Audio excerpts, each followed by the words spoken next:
සුබ උදෑසනක් ඔබ සියලු දෙනාටම. පළාත් පාලන මැතිවරණ පළමු අදියර අවසන් වෙලා තියෙනවා.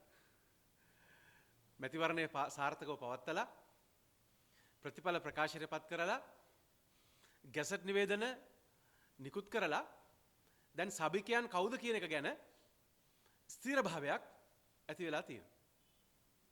ඊළඟ වගකීම තියෙන්නේ පළාත් පාලන කොමසාරිස්වරයාට.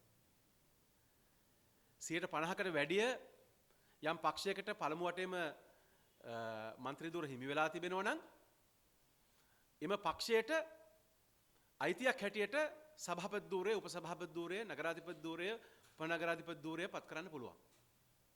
එසේ නොමැති අවස්ථාවක පළාත් පාලන කොමසාරිස්වරයා විසින් ඒ පළාත් පාලන ආයතනයට ගිහිල්ලා ඒ සභිකයන්ගේ එකඟතාවයක් නැත්තම් ඡන්දයෙන් ඒ සභාවේ සභාපතිවරයා, උපසභාපතිවරයා, නගරාධිපතිවරයා, උපනගරාධිපතිවරයා තෝරාපත් කර ගැනීම කළ යුතුයි. තවමත් ඒ සඳහා නියමිත වේලාවන් ලබා දීලා නැහැ. ඒ සඳහා බලාපොරොත්තුවෙන් ඉන්නවා.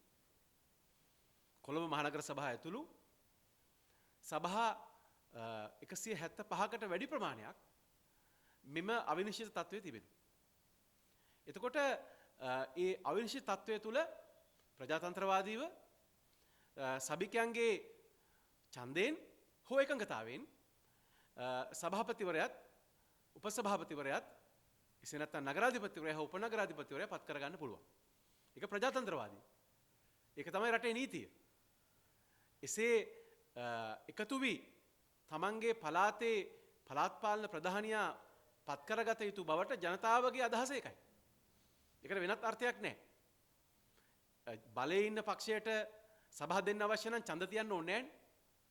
එහෙමනම් ජනාධිපතිවරයාට පාර්ලිමේන්තුවට ඒ පත් කිරීම කරන්න පුළුවන්. එහෙම කරන්නේ නැතුව ඡන්දයක් තියන්නේ ඒ පළාතේ ඒ සභාවේ ඒ ප්‍රදේශයේ ජනතාවගේ අභිමතය අනුව තමන්ගේ මහජන නියෝජිතයන් පත් කළ යුතු නිසා.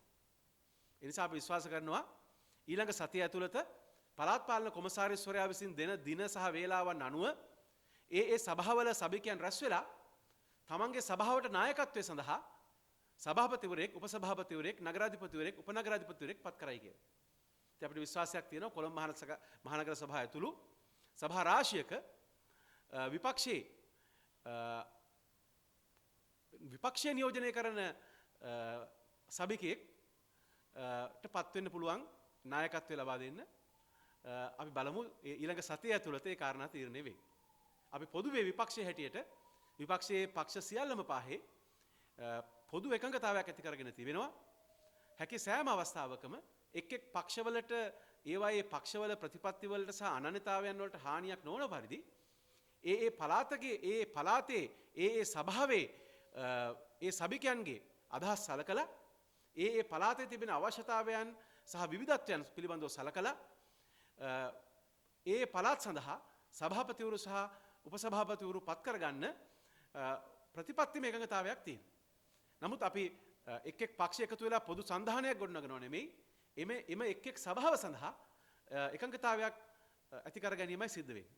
කියන්නේ වෙනස්කම් ප්‍රතිපත්තිම වෙනස්කම් ආරක්ෂා කරන අතරේ එකට වැඩ කිරීම පිළිබඳ එකඟතාවයක් ඇති කර ගැනීමයි මෙතන සිදු වෙලා තියෙන්නේ.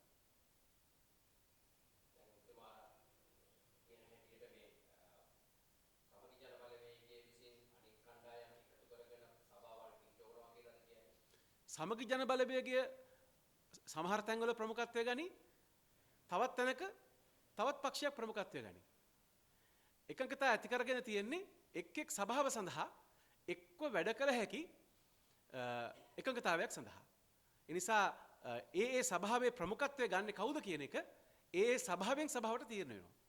එක තැනක සමග ජන බලවේගය, තව තැනක ස්වාධීන කණ්ඩායමක්, තවත් තැනක පොදු ජන එක්සත් පෙරමුණ වෙන්න පුළුවන්.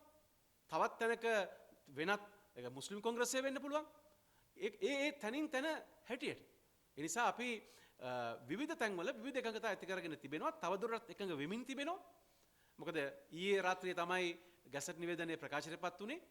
දෙවන ලයිස්තුවෙන් පත් කරන පත්කිරීම පිළිබඳව ස්ථිර භාවයක් ඇති වුණේ ඊයේ රාත්‍රියේ. ඒ නිසා ඒ අලුත් සභිකයන් එක්ක කතා කළා ඔවුන්ගේ අදහස් සලකලා තමයි අපි ඉදිරියට කටයුතු කරන්නේ. කොළඹ මහනගර සභාවේ විපක්ෂයේ පක්ෂ සහ ස්වාධීන කණ්ඩායම්වල එකඟතාවයෙන් නගරාධිපතිවරයෙක් සහ උපනගරාධිපතිවරයෙක් පත් කර ගැනීමට අවශ්‍ය කරන වාතාවරණය සකස් වෙලා තියෙනවා කියලා ඒ පිළිබඳ වගකීම භාරව ඉන්න දේශපාලන නායකයන් මට දැනුම් දීලා තියෙනවා. අපි තව දින කීපයයි නේද? අපි බලමු ලොකු උනන්දුවක් තියෙනවා කොළඹ මහනගර සභාව පිළිබඳ. ඒක සාධාරණයි. මොකද කිසිම පක්ෂයකට පළමු වටේ 50% තහවුරු කරගන්න බැරි වුණා. එවැනි වෙලාවට නීතිය අනුව ඒ පක්ෂ උත්සාහ කරනවා වෙනත් පක්ෂ සහ කණ්ඩායම් සමග එකතු වෙලා බලය ලබා ගන්න. ඒක ප්‍රජාතන්ත්‍රවාදය. ඒක රටේ නීතිය.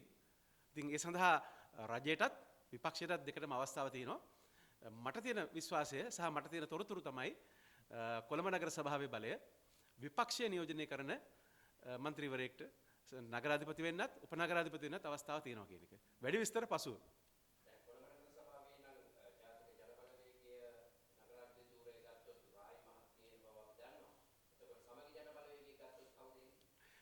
ඒ බව මට මේ මොහොතේ ඔබට කියන්න අයිතියක් නැහැ. ඒ කවුද කියන එක මට අවබෝධයක් තියෙනවා. මට උපදෙස් ලැබිලා තියෙන්නේ ඒ අවසාන එකඟතාවයන් පිළිබඳව මේක සියුම් තත්ත්වයක් ඔබ දන්නවා. බොහොම මේ මතු පිටින් විවෘතව ප්‍රජාතන්ත්‍රවාදීව සිදුවෙන ගණදනුත් මේ සිද්ධ වෙන අතර ඉතා නරක දේවල් යටිමට්ටමේ සිද්ධ වෙනවා. මේ ප්‍රජාතන්ත්‍රවාදී යයි කියන මේ මහජන මතයට ගරු කරනවා කියන මේ රජය කොළඹ විතරක් නෙමෙයි හැමතැනම විවිධ තනතුරු අල්ලස් යෝජනා කරමින් ඉතා නරක විදිහට කටයුතු කරන බව අපි දන්නවා. ඒ නිසා සමහර කාරණා මට ඔබට මේ අවස්ථාවේ කියන්න බෑ. මට විශ්වාසයෙන් කියන්න පුළුවන් විපක්ෂයේ පොදු එකඟතාවයට කොළඹ මහනගර සභාවේ බහුතර බලය හිමි වෙනවා. ඒ වගේම මම ඔබට තව වැදගත් කරුණක් ජාතික වශයෙන් වැදගත් වෙන කරුණක් කියන්න අවශ්‍යයි. ඒ තමයි විදුලි බල සංශෝධන පනත් කෙටුම්පත දැන් ගැසට් වෙලා තියෙනවා. ඔබ දන්නවා මේ රටේ ආර්ථික සංවර්ධනයටත් ඒ වගේම ගෘහස්ත පාරිභෝගිකයාගේ මේ ජීවිතයටත් විදුලි මිල ඉතාමත්ම බරපතල විදිහට බලපානවා. හම්බ කරන මුදල ජීවත් වෙන්න ප්‍රමාණවත් නැහැ. ජීවන බර වැඩි වෙලා තියෙනවා. විශේෂයෙන්ම ආර්ථික අර්බුදයෙන් පස්සේ ආදායම් අඩු වෙලා තියෙනවා. දැන් මේ තත්වයේ තුල 18.3ක් විදුලි බිල වැඩි කරන්න කියලා රජය ප්‍රකාශ කරන අතරේ ඒ සඳහා මහජනතාවට පිහිටට ඉන්න මහජනතාව වෙනුවෙන් කටයුතු කරන රටේ නීතියෙන් ඒ සඳහා බලය පැවරලා තියෙන ආයතනය තමයි මහජන උපයෝගිතා කොමිෂන් සභාව. දැන් මහජන උපයෝගිතා කොමිෂන් සභාව මීට කලින් පුරවැසියා වෙනුවෙන් මැදිහත් වෙලා තියෙනවා. දේශපාලනිකව නෙමෙයි විද්‍යානුකූලව ආර්ථික විද්‍යාවට අනුකූලව සහ නියම ගණන් හිලව් කියන දේ එලෙස බාර ගන්න නැතුව රජය ඉදිරිපත් කරන ගණන් හිලව් හරියාකාරව පරීක්ෂා කරලා පාරිභෝගිකයාට සහන ලැබෙන රටේ ආර්ථිකය ශක්තිමත් වන මිල ගණන් පිළිබඳව මීට කලින් රටේ නීතිය අනුව තීරණය කරේ මහජන උපයෝගිතා කොමිෂන් සභාව. මහජන උපයෝගිතා කොමිෂන් සභාව සතු බලය රජය වෙත අත්පත් කරගන්න. මුදල් අමාත්‍යවරයා වෙත අත්පත් කරගන්න. හැකිවන පරිදි දැනට පවතින විදුලි බල පනත සංශෝධනය කිරීමට කෙටුම්පතක් සකස් කරලා තියෙනවා. මේක පුරවැසියට එරෙහිව කරන කුමන්ත්‍රණයක්. මේක මේ රටේ ජනතාව දිනාගත්ත පාරිභෝගිකයා දිනාගත්ත අයිතිවාසිකමක් යටපත් කිරීමක්. ඇත්ත වශයෙන්ම මේ කෙටුම්පත ඉදිරිපත් කරනවා නම් මහජන උපයෝගිතා කොමිෂන් සභාවෙන් වැඩක් නැහැ.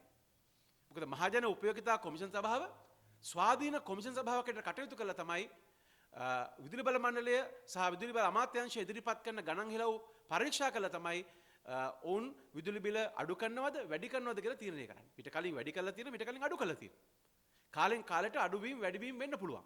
නිෂ්පාදන වියදම වැඩිවීම අනුව අඩුවීම අනුව. හැබැයි දැන් මේ රජය බලයටපත් වෙලා මාස 6ක් යනකොට කියන්නේ මහජන උපයෝගිතා කොමිෂන් සභාව ශක්තිමත් කළා පාරිභෝගික අයිතිය ශක්තිමත් කරනවා කියලා ප්‍රතිපත්ති ප්‍රකාශනයෙන් පොරොන්දු වෙච්ච රජය. දැන් පනත් කෙටුම්පතක් හදලා ගැසට් කරලා තියෙනවා මහජන උපයෝගිතා කොමිෂන් සභාවේ බලය අඩු කරන්න. මේක විශාල පාවාදීමක්, ජනවර්ම පාවාදීමක්. මේ පිළිබඳව සමගි ජන බලවේගයේ හැටියට අපි ශ්‍රේෂ්ඨාධිකරණය වෙත මේ පනත් කෙටුම්පතට එරෙහිව අපි පෙත්සම් ඉදිරිපත් කරනවා. ඒ වගේම තවත් ආයතන සහ වෘත්තීය සමිති ඒ ශ්‍රේෂ්ඨාධිකරණය වෙත එම පනත් කෙටුම්පතේ ව්‍යවස්ථානුකූල භාවය පරීක්ෂා කිරීම සඳහා කටයුතු කරලා තියෙනවා.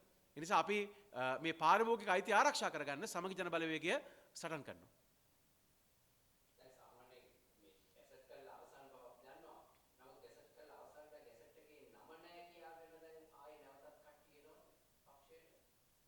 සමහර අවස්ථා එහෙම තියෙන දේ හැම පක්ෂයකම තියෙන්න පුළුවන්.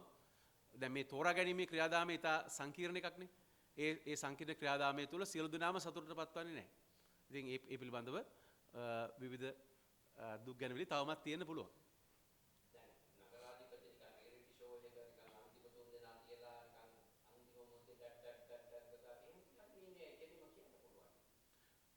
මම දන්නවා නමුත් මට ඒක කියන්න බෑ.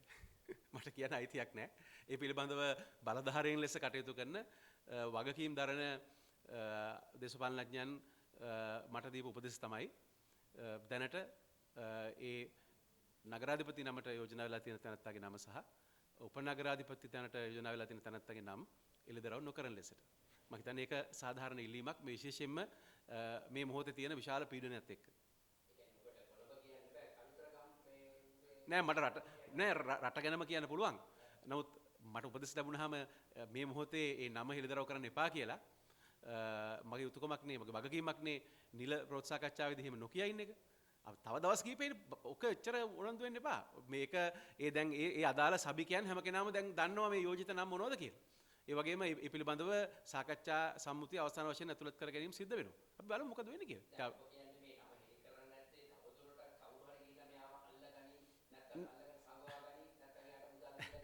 නෑ එහෙම අපි ඉදිරිපත් කරන අපේක්ෂක සම්බන්ධව එහෙම අවශ්‍යතාවයක් නැහැ. නමුත් මේ අපේ පක්ෂයේ නොවන තවත් සභිකයන් ඉන්නවනේ. ඒ සභිකයන්ගේ ආරක්ෂාවට මේක අවශ්‍යයි. ඒ තරම් දරුණු තත්ත්වයක් තියෙන. ඒ කියන්නේ මේ දැන් 50% නැති පළාත් පාලන ආයතනවල මේ විපක්ෂයේ ඉන්න ස්වාධීන සහ පක්ෂ නියෝජනය කරන සභිකයන්ව දිනා ගැනීම උදෙසා විවිධ බලපෑම්, තර්ජන, අල්ලස්, තනතුරු, යාන වාහන මේ හැම එකම පොරොන්දු වෙනවා. ඔබ හිතන්නේ මේ ඒ වගේ බරපතල තත්ත්වයක් තියෙනවා කියලා. කොළඹ විතරක් නෙමෙයි අනිත් තැන්වලත් සභිකයන්ව ආරක්ෂා කරගන්න වෙලා තියෙනවා. මේක මේ සෙල්ලම් වැඩක් නෙමෙයි.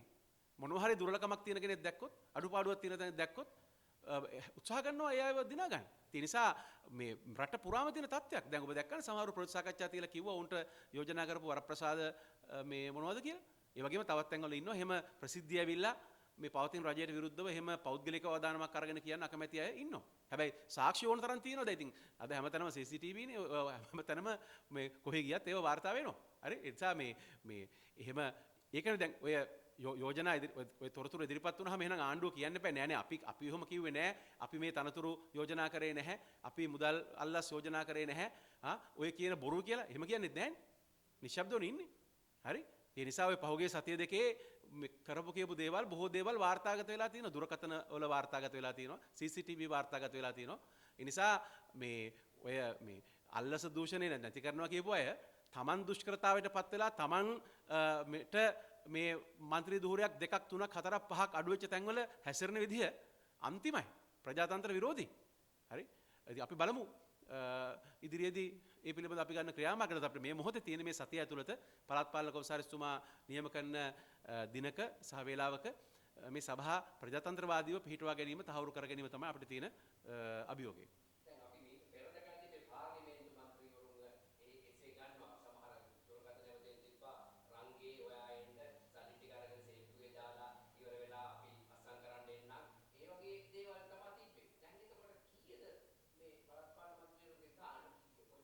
මට එහෙම කියන්න බෑ. එක තැන්වල එක යෝජනා එක මිල යෝජනා වෙලා තියෙන බව අපිට තොරතුරු තියෙනවා. හැබැයි එක දෙයක් තියෙනවා මේ පාර්ලිමේන්තු മന്ത്രി ධූරය වගේ නෙමෙයි පළාත් පාලන മന്ത്രി ධූරය පිළිබඳ විශාල බලයක් විනය කාරණාවලදී ඒ අයගේ පක්ෂ වලට තියෙනවා. ස්වාධීන කණ්ඩායම් වලට ඒක අදාළ වෙන්නේ නැහැ. පක්ෂ වලට තියෙනවා. එතකොට මොකද ඊටාම වේගයෙන් විනය කටයුතු කරලා සතියක් දෙකක් ඇතුළත තනතුරෙන් නිරපා හැරීමේ හැකියාව ඒ മന്ത്രിවරුන් නියෝජනය කරන පක්ෂ වලට තියෙනවා. ඒ නිසා කවුරු හරි තමන්ගේ පක්ෂයේ ස්ථාවරයට ද්‍රෝහි වුණොත් ඒක කොළඹ වෙන්න පුළුවන් වෙන තැනක වෙන්න පුළුවන්. එම පක්ෂයේ මහලේකම්වරයාට පුළුවන්කම තියෙනවා ඉතා ඉක්මනින් විනය පරීක්ෂණයක් තියලා ඉතාම ඉක්මනින් ධූරයෙන් නිරපන්න එවැනි වෙලාවක අර පාර්ලිමේන්තු മന്ത്രി ධූරය සම්බන්ධව තියෙන දීර්ඝ කාලයක් ගතවන කාර්යපටිපාටිය පළාත් පාලන മന്ത്രിවරුන්ට අදාළ නැහැ. ඔවුන්ට අධිකරණ වලට ගිහිලා සහන ගන්න ඉතාමත්ම දුෂ්කරයි සාමාන්‍ය තත්ත්වයෙන් යටතේ. ඒ නිසා මේ පත් කරන්න පුළුවන්. ඒ කියන්නේ ඉතාම ඉක්මනින් ඉතාම ඉක්මනින් ඉවත් කරන්න පුළුවන්. ඉතාම ඉක්මනින් පත් කරන්න පුළුවන්. ඒ නිසා මේ පළාත් පාලන මන්ත්‍රීවරයෙක් තමන්ගේ පක්ෂයේ ස්ථාවරයට ද්‍රෝහි වුණොත් එයාගේ විපාක සති කිහිපයකින් ලැබෙනවා. ඒ නිසා එහෙම කවුරු හරි මුදලට තනතුරු වලට තමන්ගේ ස්ථාවර මාරු කරන්න හිතන් ඉන්නවා නම් මොන පක්ෂයක වුණත් මං හිතන්නේ හැම පක්ෂයක්ම දන්නවා ඒ මන්ත්‍රීවරයාට ගත යුතු ක්‍රියාමාර්ගය මොකක්ද කියලා. පක්ෂයේ ස්ථාවරයට ද්‍රෝහි වන කෙනෙක් විනය කඩ කරනවා. විනය කඩ කරන කෙනෙක්ව කෙටි විනය පරීක්ෂණයකින් ඉවත් කිරීමට ඒ පක්ෂයට බලය තියෙනවා. එවැනි වෙලාවක ඒ මහලේකම්වරයාගේ ලිපිය මැතිවරණ කොමසාරිස් වෙත යවුවාම ඊළඟට පත් කළ යුතු සභිකයා පත් කරන්න මැතිවරණ කොමිසම බැඳිලා ඉන්නවා. ඔව් කෙනෙක් හිතනවා නම් ද්‍රෝහි වෙන්න හැබැයි යාගේ മന്ത്രി ධුරය නැති කර ගැනීමේ අවදානම දරාගෙන කරන්න ඕනේ. එහෙම මම මේ කාරණේ කිව්වේ නීතිඥයෙක් හැටියට ඔබ දිගින් දිගටම මේ කාරණේ ප්‍රශ්න කරන හින්දා පළාත් පාලන ආයතනයක තනතුරු තෝරා ගැනීමේදී තමන්ගේ පක්ෂයේ ස්ථාවරයට එරෙහිව ඡන්දය පාවිච්චි කරන්න පුළුවන් කෙනෙකුට ඒ පාවිච්චි කළොත් ඒ පාවිච්චි කරන මොහොතට ඒ ඡන්දය වළංගුයි. හැබැයි එම සභිකයාට മന്ത്രി ධුරය නියත ලෙසම නැතිවීමේ අවදානම දරනවා. ඒක රටේ නීතිය, ඒක තමයි ප්‍රායෝගික කාර්යපටිපාටිය. මොකද මේ පළාත් පාලන ආයතනවල දුර දරන සභිකයන් ඉවත් කිරීමට තිබෙන ඒ විධිවිධාන සාපේක්ෂව ඊටම පහසුයි. ස්වාධීන කණ්ඩායම් වලට ඒ ස්වාධීන කණ්ඩායමේ අභ්‍යන්තර මේ කාරණා තමයි බලපාන්නේ. මොකද ස්වාධීන කණ්ඩායමකට ව්‍යවස්ථාවක් නැහැනේ. ස්වාධීන කණ්ඩායමක ඒ කණ්ඩායමේ නායකයාට තමයි ඒ බලතල තියෙන්නේ. ඉතින් ඒවා බොහොම මේ අවිනිශ්චිතයි.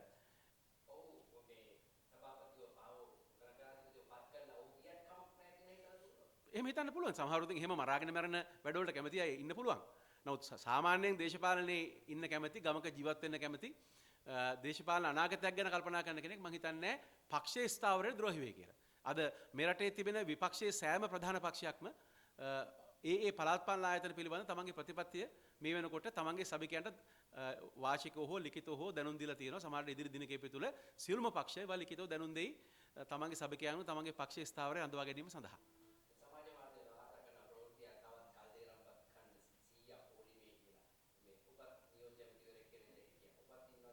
මම හිතන්නේ නැති මම අපි රාජකාරී කරලා තියෙන ස්වභාවය අනුව කිසිම රාජකාරී කරන කාලෙත් කිසිම චෝදනාවක් නැහැ, කිසිම නඩුවක් නැහැ. ඒ වගේම අපි දූෂණයට එරෙහිව රටේ නීති හදවපු මිනිස්සු දූෂණ විරෝධී ත්‍රිපුද්ගල මහාධිකරණය හදන්න මූලික වෙච්ච පුද්ගලයා මම. ඒ වෙනුවෙන් ශ්‍රේෂ්ඨාධිකරණයට ගිහිල්ලා ඒ අධිකරණයේ ආරක්ෂාව වෙනුවෙන් පෙනී හිටපු පුද්ගලයා මම. ඒ වගේම මේ රටේ නීති සම්පාදන ක්‍රියාදාමය තුළ විශාල ශක්තියක් දීපු කෙනෙක්. ඒ නිසා මම විශ්වාස කරන විදිහට කවුරු මොන පක්ෂයේ වරදක් කළා තිබුණත් ඒ හැම කෙනාටම රටේ නීතිය අනුව දඬුවම් කළ යුතුයි.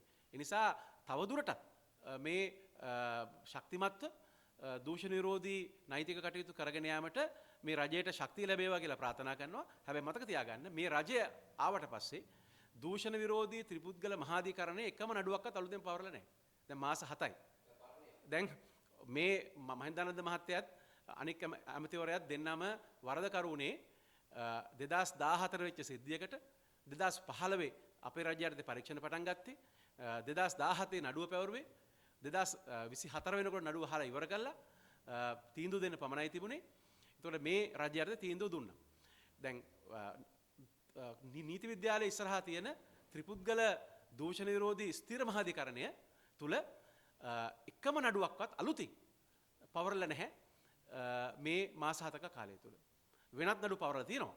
නමුත් මේ ත්‍රිපුද්ගල දූෂණ විරෝධී ස්ථිර මහාධිකරණයේ පිහිටෙව්වේ දිනපතා නඩු විභාග කරන්න. ඩේ ටු ඩේ ට්‍රයල් වලට.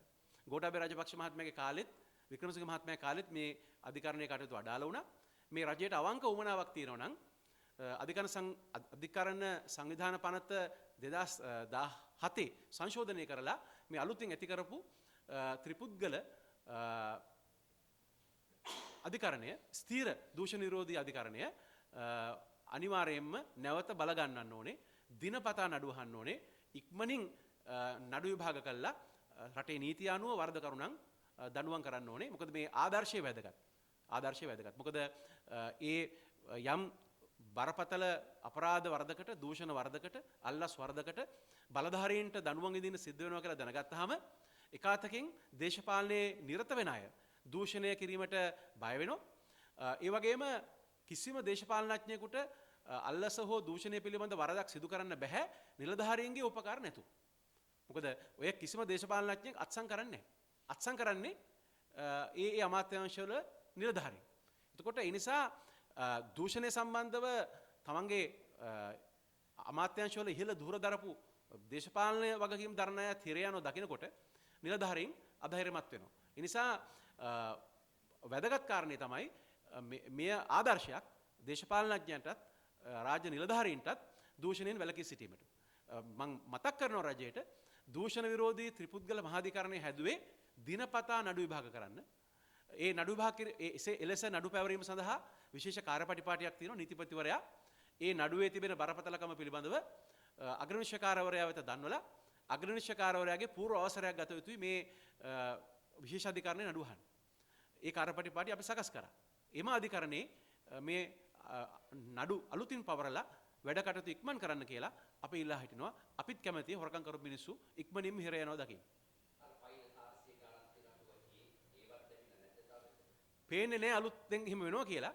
අපි ප්‍රාර්ථනා කරනවා ඒවා ඒ ෆයිල් 400ක් නෙමෙයි 500ක් 600ක් තිබ්බත් ඒ හැම එකක් ගැනම පරීක්ෂණ කටයුතු විධිමත් කරලා ඒවා ගැන නීතිය ප්‍රකාරව කටයුතු කරයි කියලා අපේක්ෂා කරනවා. නෑ කවුරක්වත් ඒ කියන්නේ නිවැරදිව වැඩ කරපු කිසි කෙනෙක් බය වෙන්න ඕනේ නැහැ. එහෙම මං හිතන්නේ එහෙම බය වීමක් කිසිසේත්ම අවශ්‍යයි කියලා. දේශපාලනය කරනකොට විවිධ චෝදනා එනවා. ඒ චෝදනාවලට මුහුණ දෙන්න ශක්තිය තියෙන්න ඕනේ. දේශපාලනය නොකරන අයට හෝ තනතුරු නොදරන අයට චෝදනා නැහැනේ. චෝදනාවන් එල්ල වෙන්නේ වැඩ කරන මිනිසුන්. ඒ නිසා තමන්ගේ අතින් අඩුපාඩුවක් වෙලා නැහැයි කියලා ආත්ම විශ්වාසය තියෙනවා නම් කවුරක්වත් ඒ ගැන බය වෙන්න කාරණාවක් නැහැ. බොරු චෝදනාවක් එල්ල කරනවා නම් එක්කෝ පොලිස් පරීක්ෂණ වලදී නිදහස් වෙයි නැත්නම් නීතිපතිවරයා විසින් නිදහස් කරයි නැත්නම් අධිකරණය නිදහස් කරයි. ඒ නිසා කිසි කෙනෙක් බය වෙන්න කාරණයක් නැහැ. රටේ නීතිය ක්‍රියාත්මක වීම තමයි අවශ්‍ය වන වැදගත්ම දේ. හොඳයි බොහොම ස්තුතියි.